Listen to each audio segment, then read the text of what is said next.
गांव की जिठानी। शांति अपने दो बेटों अर्नव और आरुष के साथ शांति से जीवन बिता रही थी। लेकिन शांति के पति सोहन से उसकी कभी कभार थोड़ी अनबन हो जाती थी। एक दिन शांति रोज की तरह सुबह का खाना बना रही थी, तभी दरवाजे की घंटी बजी। घंटी की आवाज सुनकर वो दरवाजे की ओर जाते हुए कहती है, अरे आती हूँ, कौन है? सब्र करो। शांति दरवाजा खोलती है तो देखती है कि उसके जेठ मोहनदास सामने खड़े होते हैं। वो सक पकाकर अपना घूंघट करती है और पैर छूकर कहती है, आइए आइए जेठ जी। कैसी हो शांति? जी मैं तो बिल्कुल ठीक हूँ, सब आपकी मेहरबानी है भाई साहब। शांति और मोहनदास की बातें सुनकर शांति का पति सोहन और उसके दोनों बेटे बाहर आ जाते हैं। अरे भैया राम राम, कैसे हो आप? राम राम भाई। अरे शांति ऐसे खड़ी खड़ी क्या देख रही हो? चाय कॉफी कुछ लेकर आओ, भैया आए हैं। शांति तेजी से रसोई की ओर आगे बढ़ती हुई कहती है, अरे मेरी माँ, गेट खोलने के चक्कर में मेरे तो चावल ही जल गए। वो दौड़ी दौड़ी रसोई में जाती है और देखती है कि सारे चावल जल गए हैं। वो दोबारा चावल बनाने में लग जाती है। इतने में सोहन आवाज लगाता है, अरे शांति, तुम्हारे चावल का रोना खत्म हो गया हो तो चाय ले आओ। जी लाती हूँ अभी। शांति जल्दी जल्दी चाय बनाती है और मोहनदास को चाय देती है। सब एक दूसरे की खैर खबर पूछते हुए चाय पीते हैं। चाय खत्म होती ही मोहनदास शांति की ओर देखते हुए मजाक में कहते हैं, शांति, अब तुम्हारी चाय में दम नहीं रहा, अब हमें चाय बनाने वाली बदलनी पड़ेगी। ये कैसे मुमकिन होगा जेठ जी? घर और बाहर का सारा काम मुझे ही करना पड़ता है और कभी कभी जल्दी जल्दी के चक्कर में काम बिगड़ जाते हैं, जैसे आज चावल जल गए। अरे इसी का तो हल लेकर आया हूँ। मैंने रिश्ता देखा है अर्नव और आरुष के लिए। दोनों लड़कियाँ बहुत सुंदर और सुशील हैं। अगर आप दोनों इजाजत दें तो बात करूँ आगे।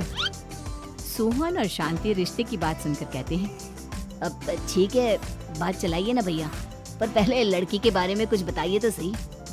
हाँ हाँ भाई साहब, लड़की कैसी है, परिवार कैसा है, कहाँ के रहने वाले हैं? देखो परिवार तो बहुत अच्छा है, पर वे दोनों लोग बहुत गरीब हैं। दहेज में कुछ मिलेगा नहीं। अरे हमें दहेज में कुछ चाहिए भी नहीं, बस लड़की संस्कारी होनी चाहिए। एक लड़की तो पढ़ी लिखी है और शहर की रहने वाली है, और दूसरी अपनी गरीबी की वजह से पढ़ न सकी और गांव में रहती है। लेकिन दोनों है बहुत खूबसूरत। अगर तुम सबको देखते ही पसंद ना आ जाए तो मेरा नाम बदल देना। हाँ, पर तो हम आंखें मूंद कर भरोसा कर सकते हैं भैया। आप आगे बात चलाइए, हम शादी करने को तैयार हैं। कुछ ही दिन में अर्नव और आरुष की शादी हो जाती है। आरुष की शादी अनपढ़ लड़की मंजरी से हो जाती है, जो कि बहुत भोली भी होती है, और अर्नव की शादी पढ़ी लिखी लड़की तनुजा से हो जाती है, जो कि घमंडी और चालू होती है।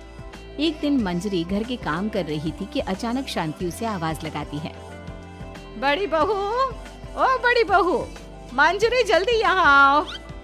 मंजरी जल्दी जल्दी शांति के पास जाती है। बेटा मेरे पैर दबा दे, बहुत दर्द हो रहा है। जी माँ जी, बस बर्तन धोकर आती हूँ। अरे बैठ यहाँ, मेरे पैर में बहुत तेज दर्द हो रहा है, बर्तन छोटी बहू धो लेगी। मंजरी शांति के पैर दबाने लगती है तो शांति तनुजा को आवाज लगाती है, छोटी बहू, और छोटी बहू। तनुजा थोड़ी देर से आराम से चलकर आती है। जी माँ जी, आपने बुलाया मुझे? आपको कोई काम था क्या? तू कुछ काम कर रही है या? शांति की बात काटते हुए तनुजा बोलती है, कुछ नहीं माँ, फोन पर अपने घर पर बात कर रही थी। अरे बाद में बात करियो अपने घर वालों से, पहले जाके बर्तन धो ले।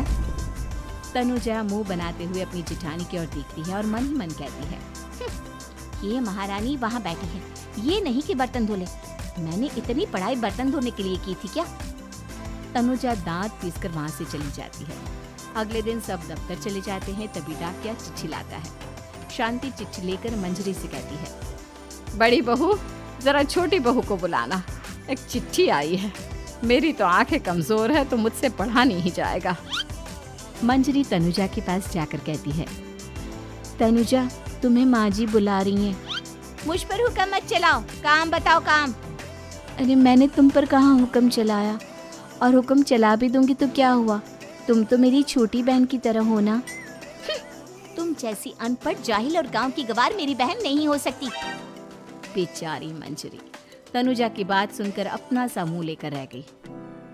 कोई चिट्ठी आई है, माँ जी तुमसे पढ़वाना चाहती है, बस इसलिए बुला रही हैं। मुंह टेढ़ा करके तनुजा मंजरी का मजाक बनाती हुए कहती है, अनपढ़ कहीं की। तनुजा का ऐसा बर्ताव देखकर बड़ी बहू बहुत दुखी होती है। तनुजा को अपनी पढ़ाई का घमंड इतना हो गया कि अब वो घर के कोई काम नहीं करती और अपनी जेठानी का मजाक बनाती रहती। तनुजा का ये बर्ताव अब उसकी सास को भी नजर आने लगा था।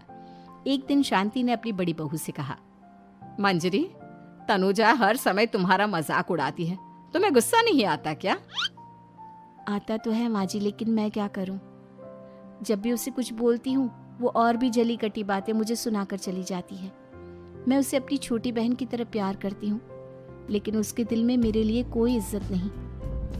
बहू, तूने वो कहावत सुनी है, जुल्म करने वाले से ज्यादा जुल्म सहने वाला अपराधी होता है। मंजरी अपनी सास का इशारा समझ जाती है। वो अपनी देवरानी को सबक सिखाने की ठान लेती है और एक दिन शांति अपनी दोनों बहुओं के साथ बैठी थी तो शांति अपनी बड़ी बहू से पूछती है, अरे बहू, शाम होने को है, कुछ सोचा है क्या बनेगा खाने में? माँ जी, मेरे तो सर में बहुत दर्द है आज।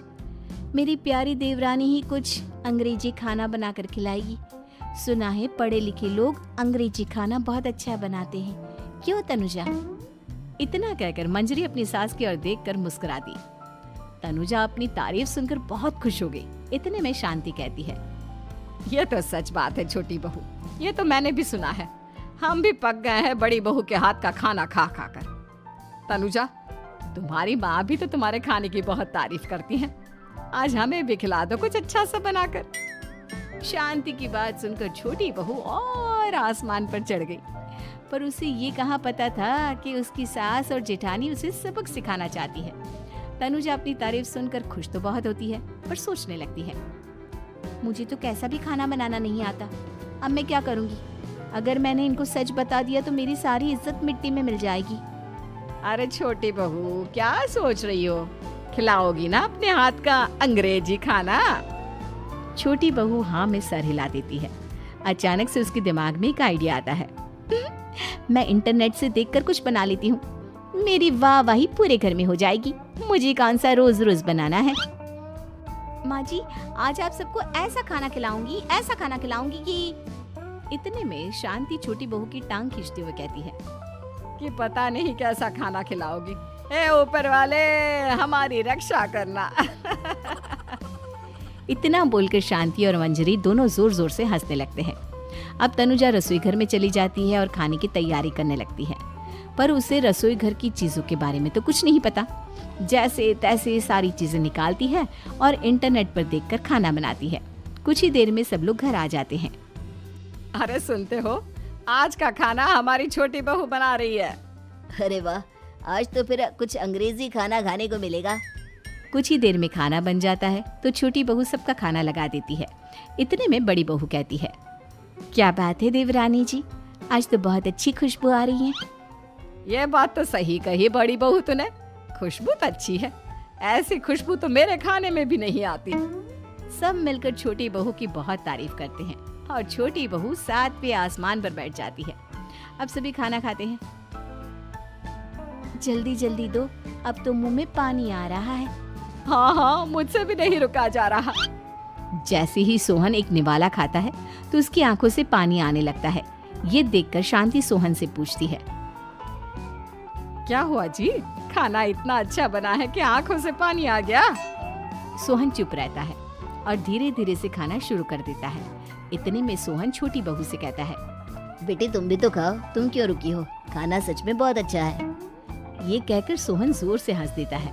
फिर सब खाना खाने लगते हैं, लेकिन खाने में नमक और मिर्च तेज हो गई थी।